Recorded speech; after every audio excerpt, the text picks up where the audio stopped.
ओम शांति।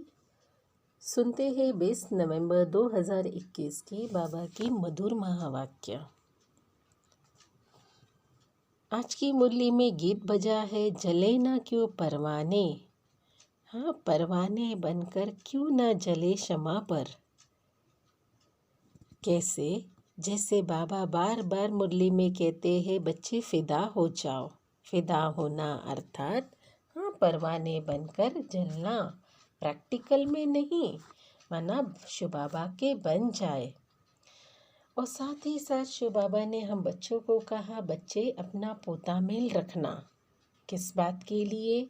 कि हम किससे लेन देन तो नहीं रखते, क्योंकि यहाँ अब लेन देन नहीं रखना है कोई भी मनुष्य से।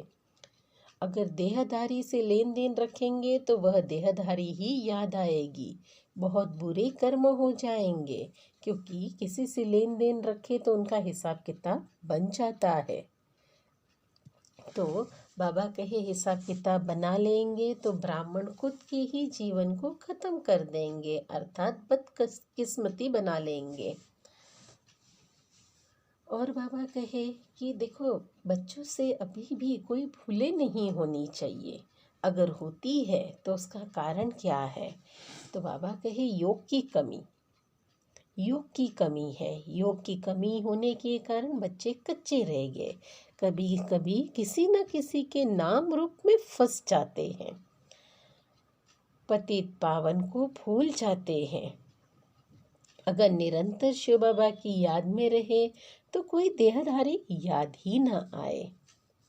और बाबा कहे सदैव रोज उठते आंखें खुली तो अपनी एम ऑब्जेक्ट को सामने रखो कि हमें नर से नारायण, नारी से लक्ष्मी बनना है। ऐसी पढ़ाई करो। और बाबा कहे देखो, आपकी अनुभव ही आपके लिए शक्ति है, आपका अनुभव ही सच्चा ज्ञान है। तो अगर अनुभवी आत्मा है तो माया के पावर का सामना भी कर सकता है, डर के पीछे नहीं हटेंगे। इसलिए बाबा कहे सबसे पावरफुल स्थिति है अपना अनुभव।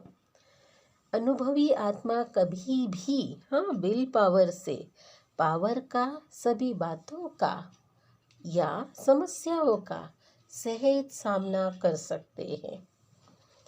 और बाबा कहे कभी भी देखो, फॉलो करो बाप को, फादर को, ब्रदर सिस्टर को नहीं।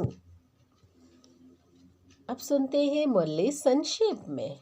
सार में शिव बाबा ने कहे, मीठे बच्चे, सबको एक बाप का ही परिचय दो, एक बाप से लेन देन रखो, बाबा को ही अपना सच्चा पोता मेल दो।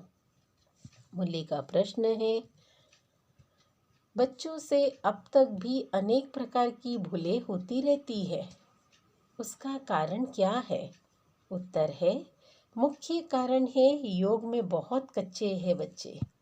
बाबा की याद में रहते तो कभी भी कोई बुरा काम हो नहीं सकता।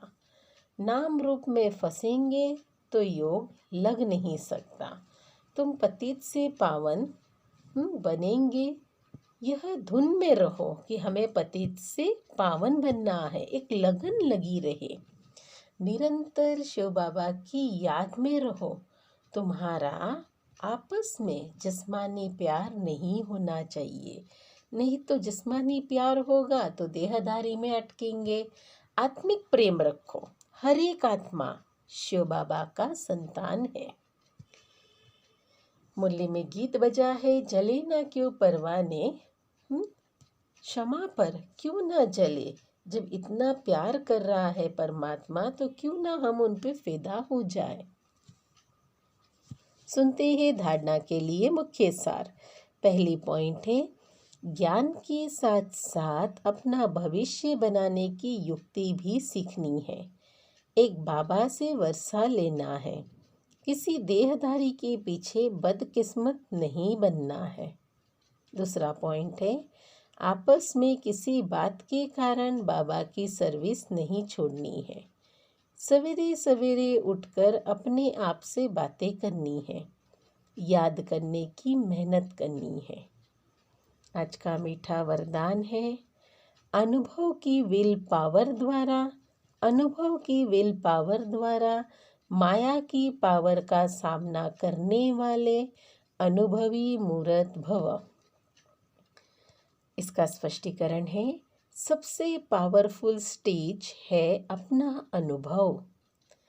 अनुभवी आत्मा अपने अनुभव की विल पावर से माया की कोई भी पावर का, सभी बातों का, सर्व समस्याओं का सहज ही सामना कर सकती है और सभी आत्माओं को संतुष्ट भी कर सकती है। सामना करने की शक्ति से सर्व को संतुष्ट करने की शक्ति अनुभव के विल पावर से सहज प्राप्त होता है। इसीलिए हर खजाने को अनुभव में लाकर अनुभवी मूर्त बनो। हर खजाने को अनुभव में लाकर अनुभवी मूर्त बनो। आज का स्लोगन है, एक दो को देखने के बजाय स्वयं को देखो और परिवर्तन करो। एक दो को देखने के बजाय स्वयं को देखो और परिवर्तन करो। अच्छा, ओम शांति।